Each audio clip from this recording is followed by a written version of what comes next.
আল্লাহু আকবার, আল্লাহু আকবার, লা ইলাহা ইল্লাল্লাহ, আল্লাহু আকবার, আল্লাহু আকবার, লিল্লাহিল হামদ। মক্কা মসজিদ, মসজিদের ভিতর। আল্লাহু আকবার।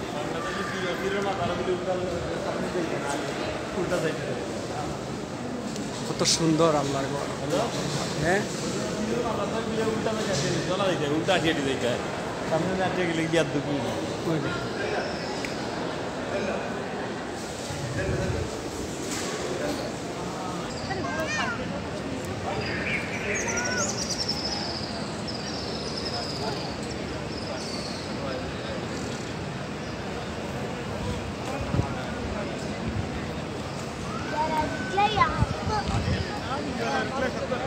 এই মক্কা মসজিদ।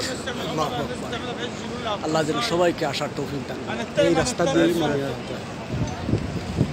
এই গেট দিয়েই কাবাগরে প্রবেশ করতে হয়। কাবাগরের সামনে যেতে হলে এই মসজিদের গেট দিয়েই প্রবেশ করতে হয়। আল্লাহ পাক যেন সবাইকে এই গেট দিয়ে প্রবেশ করার তৌফিক দান করেন।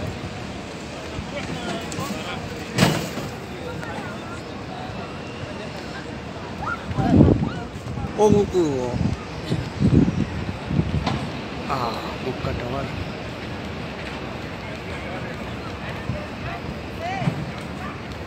পূর্ব সুন্দর। আল্লাহ পাক যেন সবাইকে এই ঘরের মধ্যে এই জায়গায় আসার তৌফিক দান করেন।